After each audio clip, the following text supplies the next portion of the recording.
Good morning students, welcome back in your mathematics class. Today we will do proportion. Proportion. In last video we have done ratio. Now we will do proportion. Yes beta, open page number 81. We have given a figure on page number 81. Neha has purchased 6 pens at ₹8 each. Page number 81. Tanya purchased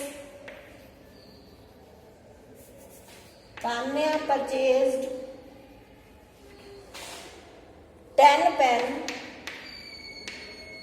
at ₹8.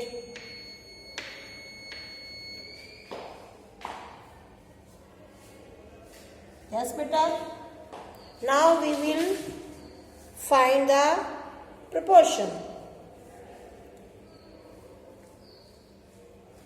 We have cost of 6 pens. Open page number 82. Cost of 6 pens. बेटा 1 pen का cost तो 8 है, 6 pen का क्या आ जाएगा? 6 into 8 48. Cost of 10 pen 10 multiply 8 80. Yes बेटा. Ratio of number of pen. बेटा pens कितने हैं? 6 पेन है और 10 पेन है. तो ratio of number of pen. कितने पेन है? 6 है और 10 है. इनकी रेशो क्या हो जाएगी? कैंसिल करेंगे, रेशो क्या हो जाएगी? 3:5. सिंपलेस्ट फॉर्म में चेंज करेंगे 3:5.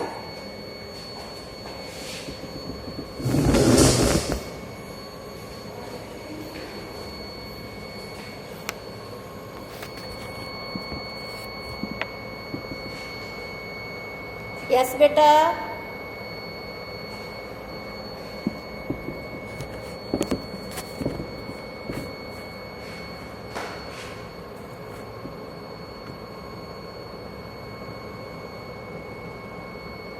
Cost of 6 pen 48, cost of 10 pen 80. Ratio of number of pens 3:5. Now we will find ratio of cost of pen. Ratio of cost of pen. Ratio of cost of pen. Cost कितना है? 48 and 80. 48 ratio 80. Cancel करो इसको. 10 6 3 5. बेटा cost की ratio भी same आ रही है, नंबर ऑफ पेन की रेशो भी सेम आ रही है. तो it means these are in proportion. तो ये हमारा किस में हुआ? प्रोपोर्शन में हुआ. ये हमारा किस में हुआ? प्रोपोर्शन. दोनों का आंसर सेम आ रहा है ना? 3:5.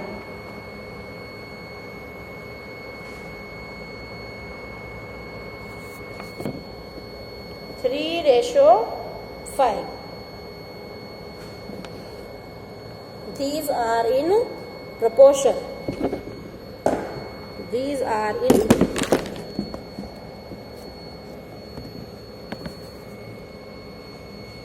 क्लियर बेटा? दोनों की रेशो सेम आ रही है, तो ये हमारे प्रोपोर्शन में है. तो यहाँ एक लास्ट लाइन में लिख रही हूँ, स्पेस नहीं है, मैं अब इसको रब करके लिख रही हूँ. आप अपनी बुक में भी देख सकते हो, page number 82. 6:10 48:60.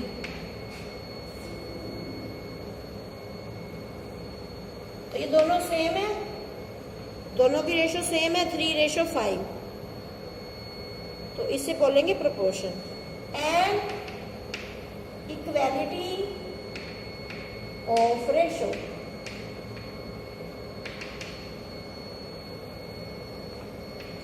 is called proportion. दो रेशो जो इक्वल हो उसे क्या बोलेंगे? प्रोपोर्शन. क्लियर बेटा? अब this 6:10 proportion, this is the sign of proportion. ये हमारा प्रोपोर्शन का साइन है, ये हमारा प्रोपोर्शन का साइन है. 48:60. यस बेटा, ये हमारा प्रोपोर्शन का साइन है. तो ये हमारी फर्स्ट टर्म है, second term, third term, fourth term. तो कितनी प्रोपोर्शन में कितनी टर्म्स हैं? 4. रेशो में 2 थी, यहाँ प्रोपोर्शन में हमारी 4 टर्म्स हैं.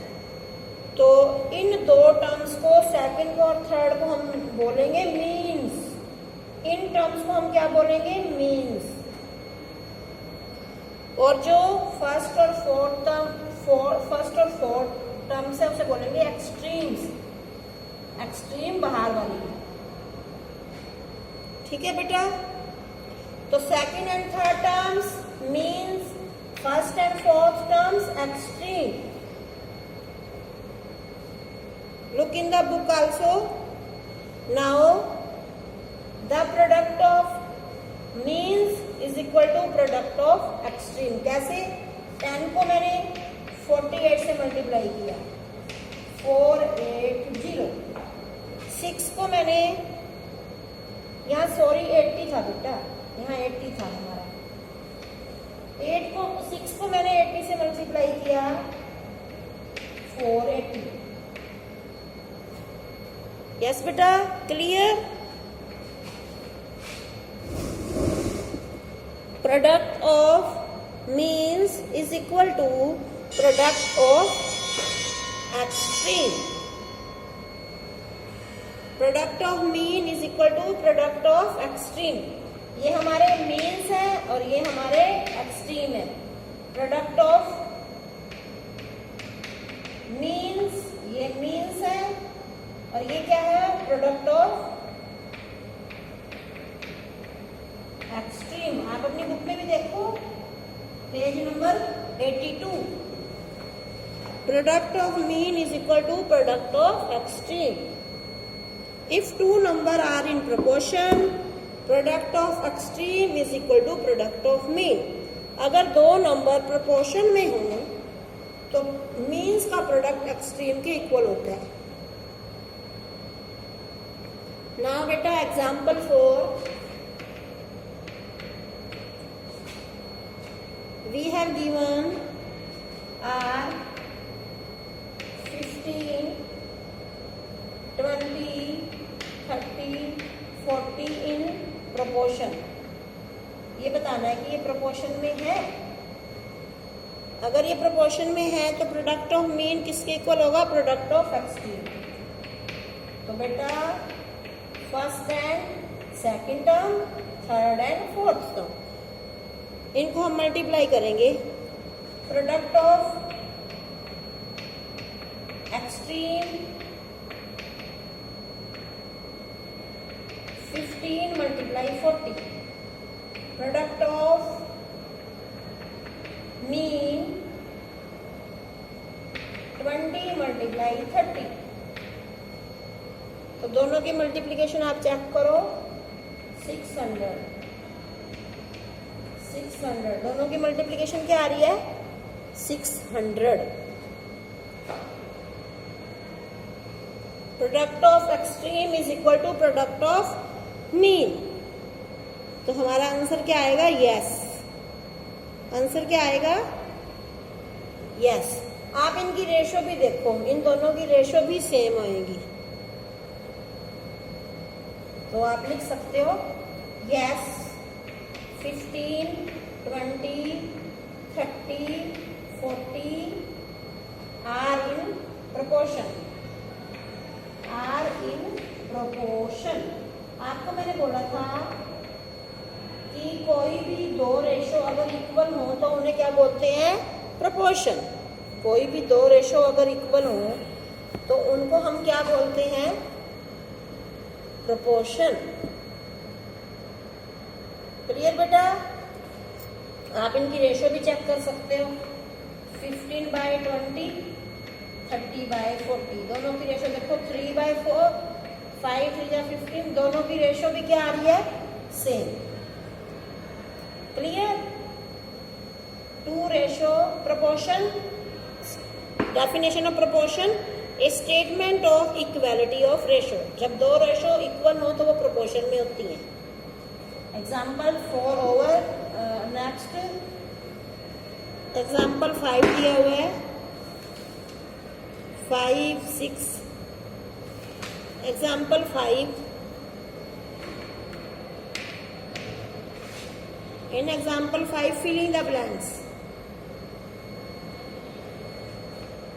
filling the blanks, 20, 18, 40, ये टर्म हमें दी नहीं हुई, आर इन प्रपोर्शन, ये प्रपोर्शन में है पर एक टर्म नहीं दी हुई, लेकिन हमें एक टर्म नहीं दी हुई, हम कैसे फाइंड करें? You know product of mean is equal to product of extreme. Product of mean is equal to 18 × 40। इसको मल्टीप्लाई नहीं कर रही मैं, क्यों नहीं कर रही अभी बताती हूँ मैं। Product of mean, product of extreme, इस नंबर को आप कुछ भी मान लो, मैं ए मान रही हूँ, कोई भी अल्फाबेट ले सकती हूँ, मैं एक्स नहीं ले रही, वैसे मोस्टली एक्स लेते हैं। मैं एक्स क्यों नहीं ले रही? क्योंकि यहाँ मल्टीप्लाई लिखेंगे ना तो एक्स मल्टीप्लाई में हमें पता नहीं चला जाएगा मल्टीप्लाई कौन सा है, एक्स कौन सा है, तो मैं इसको ए ले रही हूँ। Product of extreme 20 × A। अब ये दोनों को इक्वल रख देंगे because these are in proportion, ये दोनों प्रोपोर्शन में है तो दोनों को इक्वल रख दो आप। मल्टीप्लाई को जब दूसरी तरफ लेके जाते हैं तो डिवाइड हो जाएगा, क्या हो जाएगा? इक्वल के दूसरे साइड लेके जाते हैं तो डिवाइड हो जाएगा, 0 0 कैंसिल, 2 9 जा 18, A इज इक्वल टू 9। यहाँ कुछ मिस्टेक लग रही है बेटा, 40 था यहाँ, 40 था यहाँ, 4 9 4 जा 36, आंसर क्या आएगा? 36। मैंने बाय मिस्टेक यहाँ 1 लिख दिया था, 9 4 जा 36। अब हम करेंगे एग्जाम्पल 6।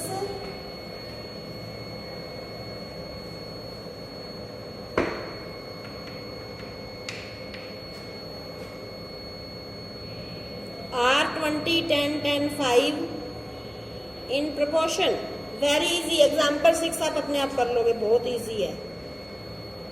बस उसमें एक कुछ बताना चाह रहे हैं वो, चलो करवा देती हूँ। क्या बताना चाह रही हैं? R20 10 10 5 इन प्रपोर्शन, कुछ बताना चाह रहे हैं आपको। कंटिन्यू, कंटिन्यू वर्ड आ रहा है तो ये मुझे बताना पड़ेगा, कंटिन्यू वर्ड आएगा यहाँ। कैसे?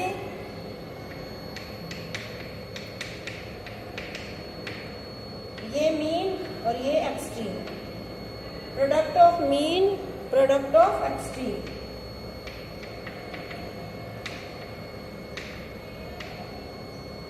Extreme 100, product of means 100। तो ये प्रपोर्शन में हुए ना।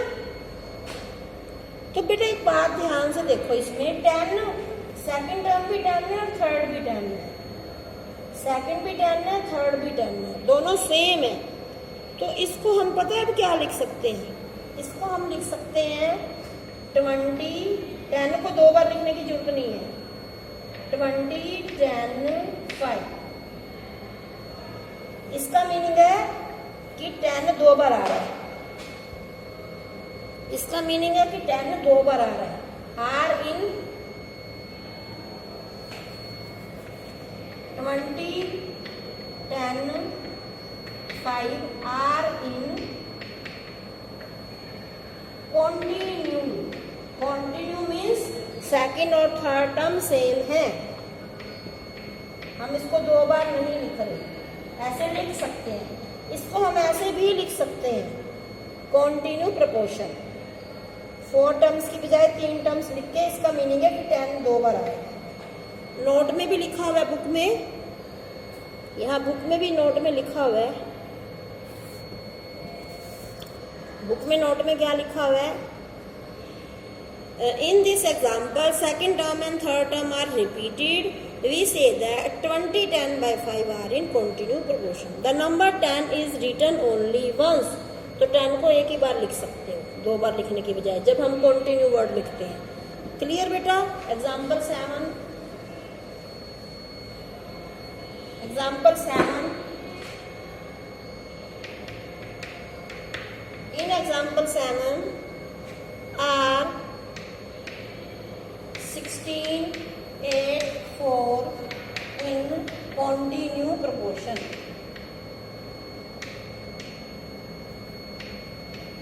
बेटा in continue proportion we will write the middle term 2 times. इसको 2 बार लिखेंगे।